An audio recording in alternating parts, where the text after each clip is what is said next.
Ahora sí, bienvenidos y bienvenidas a este nuevo capítulo de Inspirarte.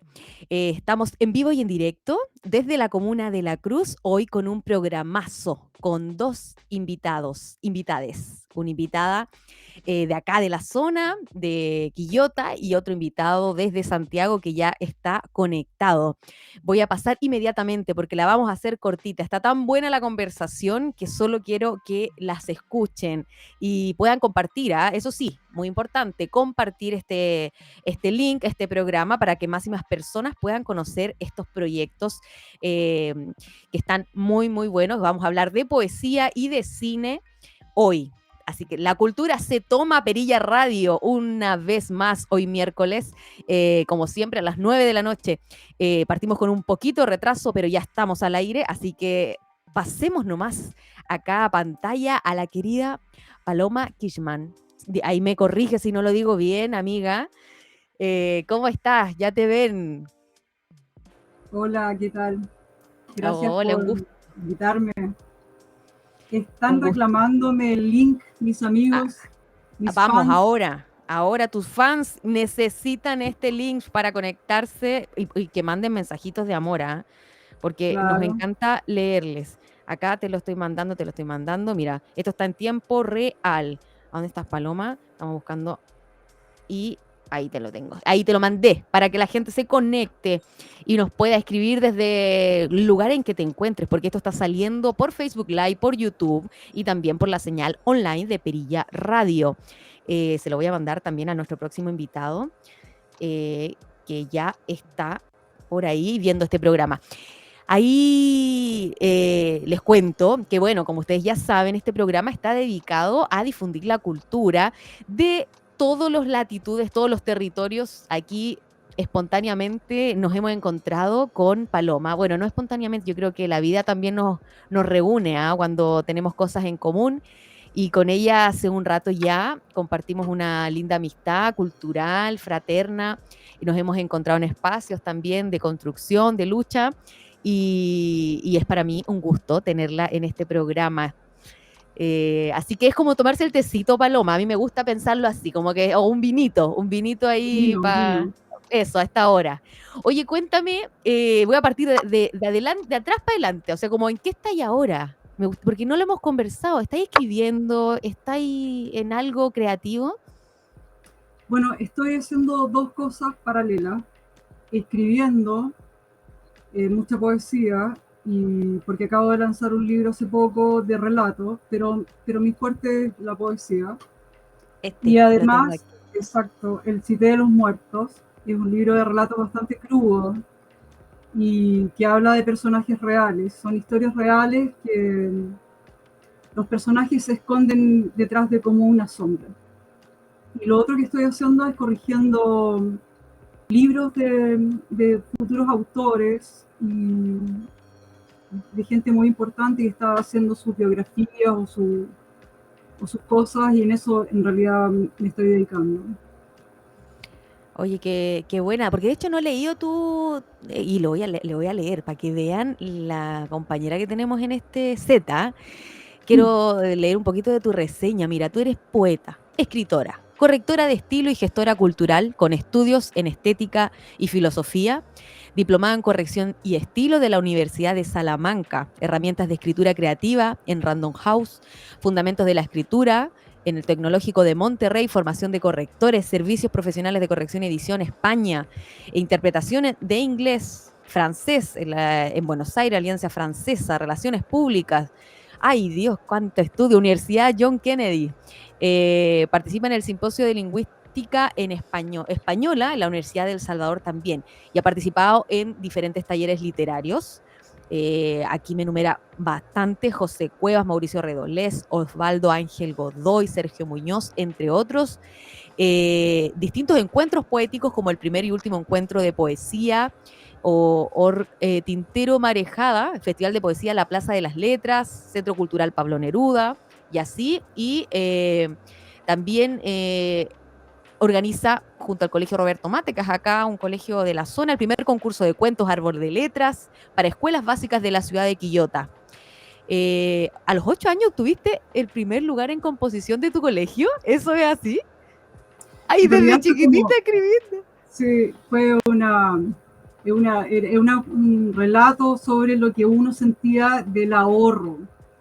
O sea, era un concurso del curso, luego de la escuela, luego de la ciudad, luego de la región. En ese tiempo no había regiones, pero salí como lo mejor de la quinta región, por decir algo. Así como, ¡Qué y buena! había muchos diplomas y cosas así. Pero yo tenía No, de 8 años y 8 años. O sea, re chiquitita y ya ganando premios. Buena, Paloma. Oye, acá te ponen, Tamar Bugueño seca, dice, Rosa Rebolledo manda corazones, manden mensajitos de amor para la Paloma, mira que se los merece todo. Aquí Carlos Iván Gajardo, dice, qué grande Paloma Kishman, que lea algo, please. La vamos a hacer leer. Sí, sí, señores y señoras.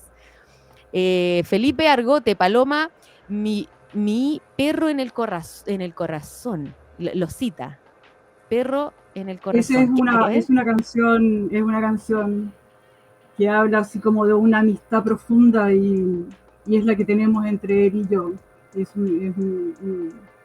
Una cosa íntima. Digamos que no es mi amante, pero No, nos no, no, no amamos estamos mucho. pensando mal, sí, nos amamos acá el amor de diversas formas, ¿cierto? No, él es mi mejor amigo, sí. Y es un No, escritor maravilloso de crónicas que algún día te voy a presentar. Unas crónicas ya. maravillosas. Así Oye, qué que, bueno. Oye, ya, po, lo que pide el público es ley, que lea, Paloma. Trajiste algo, yo te dije, yo quiero que sí, leas. bueno, Trajiste, no sé cuánto tiempo tenemos. todavía nos Tengo queda. varios elegidos. Ujú. No sé si quieres corto o quieres algo así como largo y único. Ay, a ver, tira, no sé, no sé. A ver, tírate el que más te gusta a ti. Bueno, a mí no me gusta ninguno, Ay, pero mentira. Qué crítica eres. Pero a mí me encantan tus textos, ¿ah? Así que a ver, ya, tírate cualquiera. tengo uno que se llama Ternura, que para mi gusto cuenta como pajit, porque es la historia de una abuela, yo creo que te lo he contado. Ella era una viejita de 95 que vivía en una especie como de condominio de viejos que está acá en Quillota. Y era muy reclamona y un día nos encontramos en la vida y lo único que quería era comer plátano. Y yo le llevé y ella sintió tanto amor por eso, por ese plátano, que empezó a contarme su vida y a reclamar sobre su vida. Y a mí se me ocurrió escribir esta historia porque ya van a ver en el relato qué es lo que pasó con ella, pero es para todas las mujeres que tienen esta carencia, este abandono por ser viejos. Es como es para ella, para Ruth, pero realmente es para todas las mujeres, hombres que se sienten abandonados por ser viejos y porque tienen dificultades. Y se llama Ternura. No sé si tengo tiempo para leerlo entero, es lo más largo que tengo.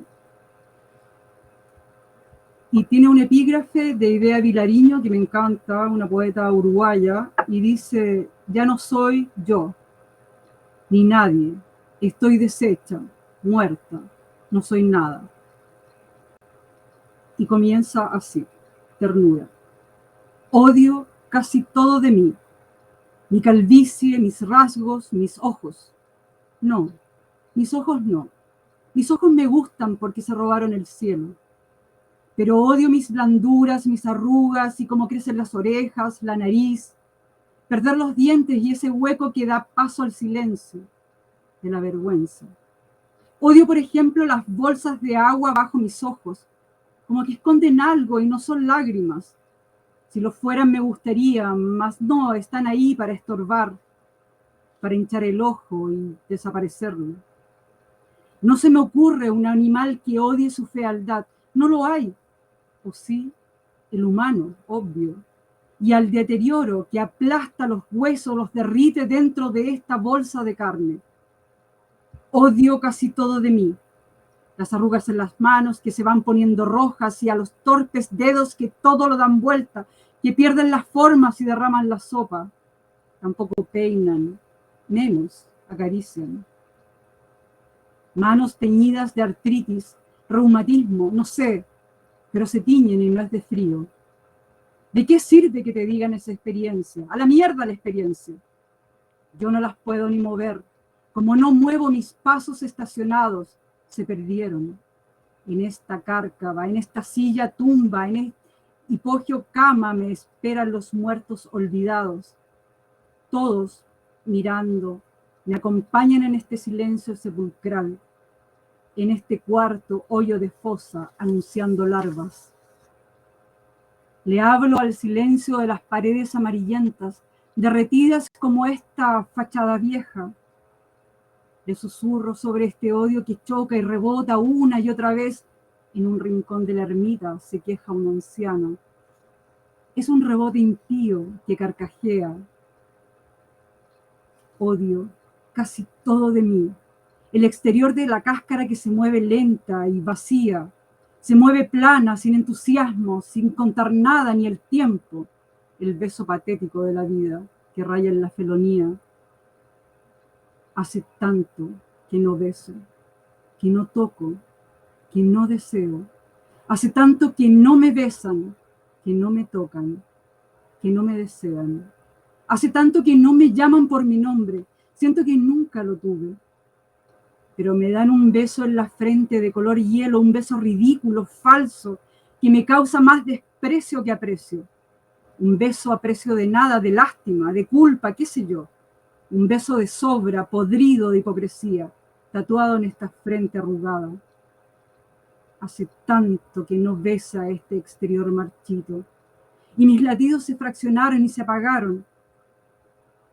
Odio casi todo de mí, de mi historia y la carencia criminal de la infancia. A veces odio estar sola y pensar en que no dejo huella. A veces odio no estar sola y me vale un carajo la huella pisoteada como este disfraz. Mas no, siempre estoy sola. Hace 3 días que estoy sola y un plátano se ríe en la mano que no muevo. Una sombra me ve desde abajo, esa sombra plana como yo, sombra negra que repta lenta por mi rigidez de muerta, mientras el silencio cruje lacerante y el plátano se necrosa.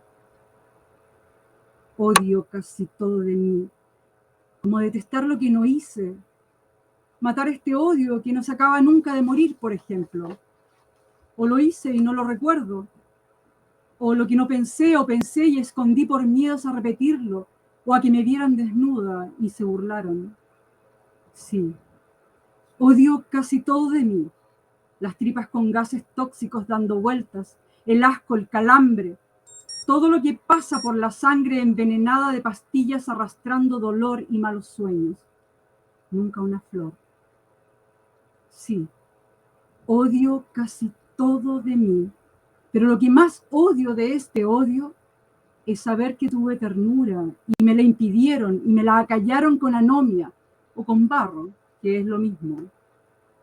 Ahora me sepultan con un plátano negro en la mano que no muevo como única sonrisa. Y me sepultan además con 2 cosas, lo que más odio de mí y lo único que tuve, mi ternura embarrada, que nadie vio. Bueno. Bueno, yo te dije que cuando lo escuché en vivo me estremecí un montón, a mi mamá también, las personas que estábamos ahí, es muy estremecedor, te llega como a la gata, a la vista. Eh, Te agradezco haberlo leído hoy, espero que las personas que no lo hayan escuchado hayan puesto mucha atención y puedan repetir, lo va a quedar ahí grabado. Y yo lamento tanto no tenerte todo un programa, pero te voy a volver a invitar porque el tiempo se nos pasa volando. Pero quiero que estemos abiertos para que tú nos cuentes cómo encontrarte, cómo se llaman los libros, ¿cierto? A buscarlos, dónde los podemos encontrar. Y lamentablemente te tengo que ir despidiendo porque hoy día tenemos doblete y tenemos a nuestro próximo invitado ya que también tiene que sumarse a la transmisión. Bueno, te agradezco mucho por la invitación. Gracias por dejarme leer tanto rato. Sé que el tiempo vuela. Mis libros los tengo a la venta. Me pueden conectar con Facebook, Paloma Kirchmann. y si no lo pueden encontrar en la editorial GS, que generalmente está en las ferias literarias. Ellos son los que me han publicado, se llama El Cité de los Muertos y este relato, y es también un poco crudo. Y gracias por invitarme. Lamento que el mundo sea tan rápido y Ay, tan corto. sí. Pero nos vamos a volver a encontrar, Paloma, no te preocupes, que estamos cerquita. O sea, en lo virtual, en programa y en la presencialidad. Muchas gracias, nos vemos. Gracias a mis Eh, amigos que me apoyaron. Saludos a todos. Oye, sí, te voy a leer aquí algunos mensajitos antes de despedirte. Consuelo Gallardo, grande suegreride. Suegreride. De Tamar Bugueño dice desgarrador, coma, amo. Y Carlos Iván Garrot dice, esa es mi bebela, Dante Andrónico. Rosa Rebolledo dice, te quiero y amo. Mira todo el cariño que te está mandando ahí la gente, qué lindo dosis ahí para dormir bien rico hoy día con todo este cariño de la gente que está alrededor tuyo y que te Salud por ellos. acompañó. Salud Muchas por ello. gracias. Salud por Gracias. ello.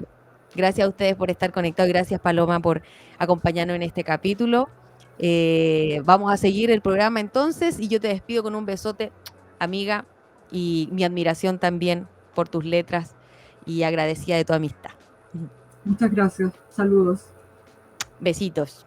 Vamos a seguir entonces y vamos a ya invitar a nuestro próximo invitado que está ahí tras bambalinas.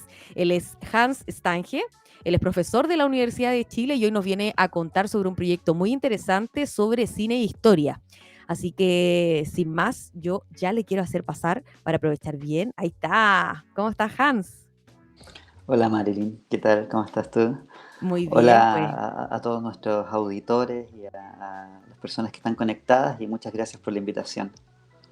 Gracias a ti por acompañarnos nuevamente acá en La Cruz, en la zona. Te hemos tenido presencialmente también dando a propósito de este proyecto, talleres para estudiantes, talleres para profesores y profesoras, hablando de este tema tan interesante, pero que poco de repente se habla sobre cómo el cine, las series de televisión y las películas toman y representan la historia de Chile. Cuéntanos un poco de qué se trata este proyecto, Hans. Bueno, antes de empezar, quisiera dejar un saludo a Paloma porque mientras estaba ahí escuchando el poema y es muy bueno. Tiene, tiene la prosodia está muy, muy, muy bueno. Así que me gustó muchísimo. Le dejo ahí la felicitación porque me gustó Bueno, mucho, mucho lo que leyó. Ah, nosotros hacemos un proyecto, hemos hecho varios proyectos, llevamos una línea de investigación, yo diría desde hace unos 10 años, estudiando cómo se representa el tema de la historia y de la memoria, cómo se representan los discursos históricos en el cine chileno. Partimos hace unos años ya con el cine chileno de ficción, con las películas chilenas históricas, por ejemplo, Machuca, ¿cierto? O las películas que hablan sobre distintos episodios, los telefilmes que hablan sobre la independencia, por ejemplo, o sobre la guerra del 91. Después nos fuimos a las series de televisión que tratan temas históricos, como los 80, una serie que se llama Sitiados, que está ambientada en la época de la colonia, ¿cierto? Y ahora estamos trabajando con documentales. Ese es estamos tratando de cubrir, por lo tanto, como el abanico completo de producciones audiovisuales que problematizan el discurso histórico en el cine chileno y que generan un espacio para la representación de nuestra historia nacional, la representación de nuestra historia reciente y también para los discursos contrahistóricos o los discursos históricos que contravienen un poco la visión oficial, pensando que la historia es un asunto, en primer lugar, de académicos, es un asunto luego que a nosotros todos nos le enseñan en el colegio, pero siempre en un sentido como bien directivo, bien dirigido como a una interpretación, a consolidar una idea nacional, ¿cierto? Y que es tan importante problematizar ahora, ¿cierto? Los últimos años, desde el 2019 en adelante, una parte importante de la crisis en la que nosotros nos encontramos. No tiene que ver solo con la crisis de legitimidad y de representatividad política, sino que también tiene que ver con una discusión respecto de cómo entendemos nuestra propia historia reciente, cómo le damos sentido a nuestro pasado, y a partir de eso nos volvemos a preguntar como comunidad. Eh, y bueno, nuestra investigación intenta ver qué es lo que el cine aporta a esas representaciones del pasado. Ujú. A mí me parece muy, muy interesante, sobre todo porque muchas de estas películas han sido bastante conocidas, pero quedan como en la taquilla como más entretención. No, no le damos la vuelta tanto a cómo se está viendo la historia a partir de ese relato, de esa forma de relatar. Por ahí me acuerdo mucho haber tenido discusiones, ¿no? Como Machuca, que es una película como súper conocida, como, oye, pero ¿qué Chile nos mostró? Hay escenas icónicas que son súper desgranables de todos los conceptos que hay, desde el color, la imagen, el enfoque de cámara, como qué se está mostrando ahí. Y saber que hay una investigación que se preocupa como justamente de todo eso, pero que además, por lo que leí, tiene un enfoque muy pedagógico que pretende que todo esto se pueda trabajar con estudiantes, se pueda trabajar en escuela y crean fichas didácticas, ¿cierto? Así es, nosotros estamos, bueno, una parte importante del proyecto obviamente tiene que ver con publicar los resultados, ¿cierto? Y eso sale a partir de artículos. Publicamos hace unos años atrás un libro con la primera parte de los resultados de esa investigación, que se llama La mirada obediente. Pero el principal trabajo que hemos hecho hasta ahora en términos de la difusión de los resultados del proyecto es un sitio web que se llama historiayaudiovisual.uchile.cl, Ahí César lo que tienen es los controles, que está una... del otro lado para que lo comience a mostrar ahí en cualquier momento, ahí para que lo Perfecto. veamos mientras nos cuenta. Que es una plataforma en donde nosotros alojamos dos tipos de contenido. Uno son los resultados del proyecto en términos de la investigación. Ahí en el sitio ustedes pueden ver la descripción de cada una de las investigaciones. Ahí se ve el sitio. Ahí lo Ustedes estamos pueden ver viendo. la descripción de cada una de las investigaciones en la pestaña que dice publicaciones, que está arriba y al final. Ujú. Ustedes tienen links directos para descargar los artículos que hemos ido publicando, las distintas ponencias y presentaciones en congreso, que suele ser una cosa que circula entre los especialistas, pero que nunca está a disposición del público general, y hay temas y trabajos bien interesantes ahí. Y lo más importante es el material de difusión que nosotros hemos preparado para que se trabaje, por ejemplo, en colegios. Porque hay un asunto súper interesante respecto de cómo se discute el sentido de la historia. Por ejemplo, lo podemos ver ahí cuando vamos de nuevo a la pantalla de inicio. Eh, Ahí precisamente lo que se está cargando es una especie de línea de tiempo. Entonces, ustedes pueden ir avanzando por los distintos acontecimientos como propios de la historia de Chile, ¿cierto? Y en cada uno de esos acontecimientos nosotros vamos deteniéndonos en películas o series o, eh, o documentales que abordan esos periodos históricos, y podemos ir viendo, por ejemplo, si volvemos a la de sitiados, ¿no? Para utilizarla esa de ejemplo. Si Ahí volvemos está ahí re a la bueno parte eso, colonial, está muy como didáctico el tema de esa línea de tiempo. Ahí está ahí por sitiados. ejemplo hay una pestaña que dice revisa el material pedagógico, y uno puede pinchar Ajá, ahí. y se descarga uno puede pinchar ahí el material y se descarga Ahí va. un PDF completo. Ahí está el El tráiler, tráiler, ¿cierto? Las indicaciones de la serie. Y ahí está. ahí aparece un material educativo que se puede descargar en formato PDF, que trae una sinopsis de la serie, trae material de contexto para entender la época, cita las fuentes históricas, pero tiene también una serie de materiales para poder entender qué es lo que está haciendo la serie, en términos de cómo emplea el lenguaje audiovisual, cómo se escribe el guión, cómo se estructura los movimientos de cámara, cómo se construye, cómo es la reconstrucción histórica en términos de los decorados, ¿cómo se llama? El vestuario, ¿cierto? Ujú. Todo lo que es la dirección de arte de la serie.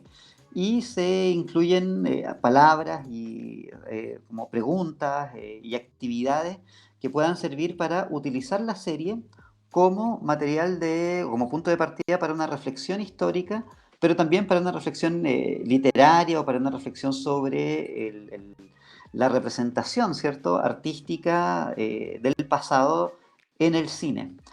A nosotros lo que nos interesa es discutir ciertos sentidos comunes, por decirlo así, de la representación de la historia en el cine. En primer lugar, la idea de que lo que nosotros vemos en la pantalla es lo que históricamente pasó, ¿cierto? Puede Ujú. pasar cuando ve películas históricas, que uno se queda con la idea de que, no sé, ve la biografía de Julio César, por ejemplo, en una película de la antigua Roma, ¿cierto? Y se nos muestra que Julio César era una persona, no sé, de tal o cuales características, que tenía tal o cual carácter. Y uno tiende a pensar que eso era así, que hay ahí una representación como verista, ¿cierto? Y Ujú. no es así. Nosotros lo que queremos hacer es poner en evidencia, ¿cierto?, que lo que hay es una interpretación artística de ese acontecimiento del pasado, que hay una serie de decisiones narrativas, que hay una serie de alteraciones de los hechos históricos para efectos de construir la película, porque la película es una obra de arte, no es una investigación historiográfica, no tiene la necesidad, ni el compromiso, ni la obligación de ser cierta, y por lo tanto nosotros no tenemos que ver las películas históricas como si fueran documentos de la época o testimonios de la época, sino que tenemos que ver las películas históricas como si fueran interpretaciones que se hacen desde el presente respecto de los hechos pasados. Entonces, es interesante porque las películas históricas no nos dicen tanto acerca de lo que pasó, sino que más bien nos dicen mucho acerca de lo que nosotros, de nuestra forma de interpretar el pasado. Y por eso nosotros hablamos de cómo se le da sentido al pasado, ¿cierto?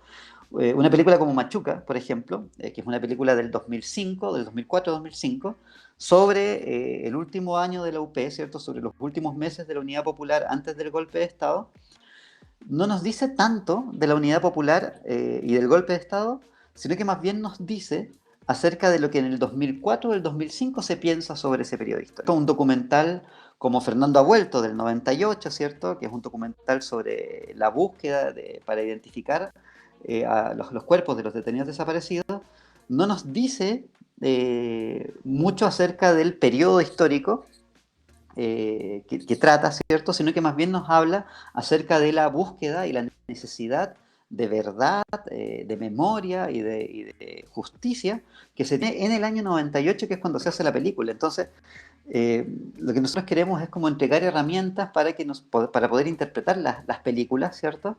De manera tal que entendamos que las películas son documentos acerca del presente, son documentos acerca de cómo hoy se configura nuestra memoria histórica, acerca de cómo hoy nosotros interpretamos ese pasado que nos hace sentido como comunidad. Y ahí es donde está como la tesis principal de nuestra investigación, que es que las películas le dan una forma al pasado. No nos dicen cómo era el pasado realmente, sino que le dan una forma sensible, le asignan una emoción, le ponen, desde el posicionamiento de la cámara, le ponen un punto de vista, construyen una interpretación acerca de ese pasado. Ujú. Oye, cuando ustedes han tenido interacción con profesores, con estudiantes, ¿cómo ha sido el feedback de esta investigación? Mira, ha sido bien bonito y bien interesante porque yo diría que nosotros estamos en medio de un proceso, como una transformación silenciosa de la actividad docente. Eh, los profesores, sin que se los diga el Mineduc, ¿cierto? Sin que nadie dé una instrucción explícita al respecto, los profesores hoy día se hacen preguntas que no son las que se hacían cuando yo era chico, por ejemplo. Yo soy viejo, a mí me enseñaban una historia de Chile que se acababa misteriosamente en el año 68 y después ya Sí. no se enseñaba más historia de Chile. Hoy, Hoy día no es así, ¿cierto? los estudiantes están haciendo preguntas distintas, los estudiantes están interpretando los hechos históricos desde marcos diferentes, pero también nosotros estamos hoy día en una circunstancia que es muy distinta a la de décadas atrás, que es que tenemos mucha información sobre el pasado. Incluso en algunos casos tenemos sobreinformación, ¿cierto? Es cosa de meterse a internet y buscar en Google y sale mucha información, pero lo que no tenemos son criterios para poder, por ejemplo, evaluar si algo fue bueno o malo, si algo fue justo o injusto, para evaluar si alguna actividad fue... si alguna actividad fue, o algún hecho o acontecimiento del pasado, ¿cierto?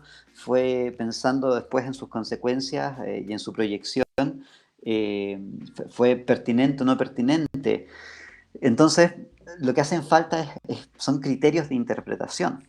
Y los estudiantes hoy día, sobre todo en los colegios, ya se están haciendo esas preguntas. Nosotros tenemos hoy día una generación, llevamos 2 o 3 generaciones de estudiantes secundarios políticamente, muy comprometidos culturalmente, muy ávidos de vivir en un país que es muy distinto al país que heredaron. Y los profesores están notando esos desafíos y están buscando herramientas para enfrentar ese desafío dentro de la sala de clase. No enseñar lo que dice el manual, ¿cierto? Y quedarse solo con eso y después hacer una pregunta, o sea, hacer una prueba de pasar materia, ¿cierto? Para evaluar la materia pasada, sino que están buscando utilizar el cine para generar reflexión, están buscando utilizar los medios audiovisuales para construir, por ejemplo, historia local. A mí nos ha tocado trabajar con profesores, por ejemplo, de historia o de literatura que utilizan el cine como una herramienta pedagógica, pero también nos ha tocado trabajar con profesores por ejemplo, del área de artes visuales, que incorporan el audiovisual y que han armado cineclubes en los colegios. Entonces, ponen a los estudiantes, por ejemplo, a hacer sus propias películas en video, en digital, que hoy día es súper fácil de hacer o sea, basta un Con el celular, ¿cierto? celular. Y un programa de edición en el computador y uno puede hacer su propia película. Eh, que, y los ponen a indagar y a investigar, por ejemplo, acerca de la historia familiar, acerca de la historia del barrio. Entonces, están ocurriendo cosas en términos de las metodologías didácticas que son súper interesantes en el plano de la docencia y que son muy entretenidas de ver y a no participar de ese proceso. Qué bueno lo que cuentas porque además se contradice un poco con esta idea de que los estudiantes cada vez toman menos en cuenta, cada vez participan menos o están menos conectados. O sea, las formas que van cambiando y que van necesitando quizás no se han adecuado tan rápidamente a lo que ellos necesitan, lo que ellos están esperando y por ahí también toman menos en cuenta las formas más arcaicas de educar. Pero cuando hay profesores que detectan eso que tú bien dices, cambia mucho la respuesta de los estudiantes. Es que tenemos que pensar que estamos en una generación que está realizando una transformación cultural. Entonces, por ejemplo, tenemos estudiantes que uno podría decir desde una perspectiva leen muy poco. Claro, porque no leen los textos que les dan a leer en el colegio o no leen, no sé, diarios. Pero por otra parte leen mucho por internet y al mismo tiempo hay un montón de consumo de información que ya no es a través del formato de la lectura, sino que es a través de formatos audiovisuales. Entonces, se requiere que nosotros hagamos mediaciones entre el estudiante, ¿cierto? Y la información, el conocimiento y los objetos culturales, ya no a través del esquema didáctico tradicional, que no tiene por qué ser abandonado, pero tiene que ser complementado de otra forma, con otras cosas. Ahora, claro, uno podría decir, en cierto sentido, las generaciones más actuales son, no sé, más apáticas. Pero eso también lo decían los mayores de Bueno, la sí. generación joven en los 80 y en los 90 y en los 50 y en los 30. En cada periodo de la historia los viejos se quejan de que los jóvenes no son como eran ellos. Sí, es verdad. Y, o sea, hay unos discursos de un senador romano que se llama Catón en el siglo I antes de Ah, Cristo, ¿ya decía eso? y se queja de que la juventud es una juventud que no respeta los valores tradicionales No, y que hace 2000 años. Entonces, claro. como que ese tipo de comentarios son comentarios de sentido común, ¿no? La evidencia nos muestra más bien que los chicos están buscando y están promoviendo un proceso de transformación social importante. Eh, están promoviendo un cambio cultural importante cuyos efectos nosotros no los vamos a ver ahora, los vamos a ver en 30 años más.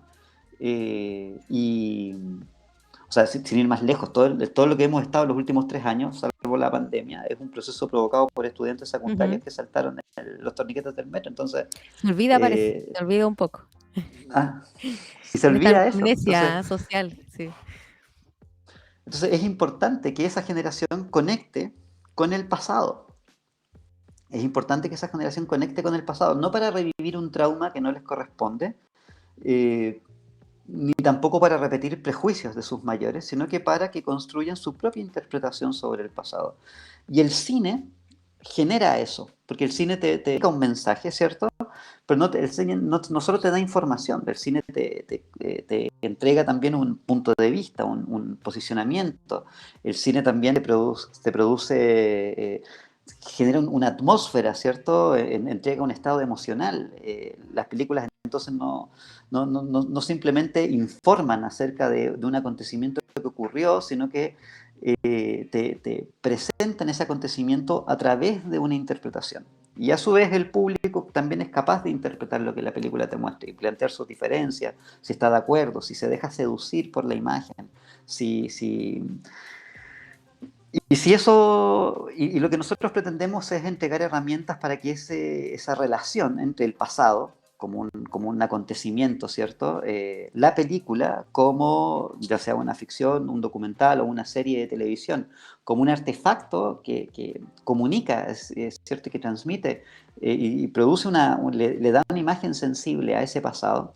Y el espectador, como el sujeto que hace la interpretación crítica, ¿cierto? Eh, no ideales, ¿cierto? Pero las más idóneas posibles. Es decir, libre de prejuicios, libre de ciertas interpretaciones esquemáticas y con la mayor cantidad de información posible para que los estudiantes, los profesores, el público en general entiendan que las películas, los documentales y las series históricas, ¿cierto? Son objetos que hablan más de nosotros que del pasado que representan y que lo que nos muestran es cómo nosotros estamos mirando ese pasado. ¿A quién nosotros le estamos echando la culpa? ¿Quiénes nosotros interpretamos que son los buenos y los malos? ¿De qué manera nosotros mantenemos cerradas o abiertas ciertas heridas? ¿Cómo nosotros hablamos o no de ciertos acontecimientos eh, Ahí estoy. que son, ahí estás, de ciertos No había acontecimientos caído. que son relevantes para interpretar el presente? ¿Sí? El presente es un poco el resultado de esos acontecimientos pasados, no de los hechos mismos, sino de nuestra interpretación de esos hechos. Oye, Hans, y a propósito de los prejuicios que hablabas, acá Nicolás Painefilo dice que, bueno, grandes invitadas, un lujo de programa, y tiene una pregunta, no sé si la sabrás responder o tienes alguna noción, pero dice, ¿les niñas siguen percibiendo a los mapuches como brutos guerreros o se han enriquecido de su cosmovisión en torno a la tierra? Me imagino que a partir también del cine, vinculado, o no sé si tú has podido percatarte de algún cambio. Mira, no sabría, no podría responder la pregunta si consta que tal cosa o me consta tal otra. Eh, a través de, por ejemplo, los talleres que nosotros hemos hecho con estudiantes, en los talleres que nosotros hemos hecho, hemos revisado, por ejemplo, películas que hablan más bien del pasado reciente, no en torno al conflicto mapuche, sino en torno, por ejemplo, al conflicto político, al golpe de Estado y el tema de las violaciones a derechos humanos, ¿cierto? Eh, pero yo diría que en general los estudiantes están realizando una transformación acerca de sus juicios y de sus ideas preconcebidas respecto de una serie de sujetos sociales, no solamente los mapuches, sino que, por ejemplo, el rol y el papel que tienen las mujeres en la historia, o acerca del rol y el papel que tienen, por ejemplo, ciertas comunidades locales. Hay un montón de documentales súper interesantes acerca de pequeños pueblos, acerca de barrios. Hay documentales acerca por ejemplo, las transformaciones que ocurren en Valdivia antes y después del terremoto del 60. O sea, hay una enorme variedad de temas que hacen que nosotros podamos percibir el pasado de una forma muy distinta como lo hacían las generaciones de hace 20, 30 o 40 años atrás. Eh, en ese sentido yo creo que es significativo, por ejemplo, que hay palabras despectivas que se utilizan para referirse al pueblo mapuche y a otros pueblos, a otras, como le dicen en Canadá, a otras primeras naciones de las que estaban acá en Chile. Eh, que no son palabras despectivas en sí mismas, pero adquirieron un sentido despectivo en el uso, ¿cierto? Los indios, cuando uno habla de los indios, o este es muy Ujú, indio, ¿cierto? Como para referirse ujú. efectivamente a cualidades negativas. En las generaciones nuevas uno ese tipo de vocabulario ya lo ha visto desaparecer, uno ve más bien que se habla de pueblos originarios y ahí hay un reconocimiento, primero la idea de pueblo, ¿cierto? Y en el hecho de que ellos estaban aquí ya de la nación, del Estado-nación actual, que habla de un cambio de foco, ¿cierto? Y hay un reconocimiento y una valoración de la cultura de estos pueblos originarios que es bien interesante. Ahora, también tiene sus limitaciones, porque vimos, por ejemplo, que en el plebiscito del domingo pasado, ¿cierto? Cuando se rechaza un proyecto de constitución que, entre otras cosas, reconoce la plurinacionalidad, aparecen ahí también como precisamente fantasmas y probablemente esquemas Mm, interpretativos que pertenecen a las generaciones mayores, que pertenecen a los sectores de la población que usualmente no se manifiestan políticamente a través del voto, no lo habían hecho en los últimos 10 años, lo cual te habla de que estamos en un proceso de cambio cultural. No es que hoy, antes fuera una cosa y ahora fuera algo totalmente distinto, sino que estamos en ese movimiento desde una cosa a otra. ujú. Oye, Y va ahí, de nuevo, la historia es importante. Para entender exacto. eso, ¿cierto? Para poner estas fotos en el gran panorama. No, o sea, ahí te das cuenta lo importante que es justamente hablar de esto, de las representaciones. El cine es parte, o sea, de la cotidianidad, toda esta información nos está llegando y está permeando nuestra percepción del pasado, del presente. Y nos quedan los últimos 5 minutos. Yo no quisiera que nos fuéramos antes de también nombrar a las otras personas que participan en este proyecto y si Sí. hay fondos involucrados también, porque acá hay muchas intenciones y también apoyos para que esto sea posible. Sí, este es un proyecto, como les digo, es un trabajo de investigación largo. Nosotros venimos realizándolo desde el año 2013, más o menos. Eh, hay un grupo de investigadores que ha estado presente a lo largo de todo el proyecto, que son investigadores de la Universidad de Chile, Claudio Salinas, el José Santa Cruz, la Carolina Kuhlman. En distintas fases del proyecto han ido participando otros profesores también de otras universidades, Carolina Larraín, Pablo Aravena, Luis Horta, que es el encargado de la Cineteca de la Universidad de Chile. Actualmente estamos trabajando también con un profesor de Brasil que se llama Ignacio, que es chileno, pero es chileno-brasileño, que se llama Ignacio del Valle. En cada una de estas fases el proyecto ha recibido distintas fuentes de financiamiento de la universidad, ¿cierto? A partir de una iniciativa de investigación que se llamaba Iniciativa Bicentenario, también de la ANIT, ¿cierto? De la Agencia Nacional de Investigación Científica, a través de proyectos Fondesit, y también del Consejo de la Cultura a través de proyectos del Fondo Audiovisual, particularmente las investigaciones que están referidas, la primera investigación sobre documentales y la investigación sobre series de televisión. Y gracias a esos apoyos nosotros hemos podido sostener en el tiempo el trabajo de investigación de este equipo grande, ¿cierto? Gracias a eso hemos podido revisar un montón de películas, cientos de películas que van tratando este tema, de ficción y documentales, ¿cierto?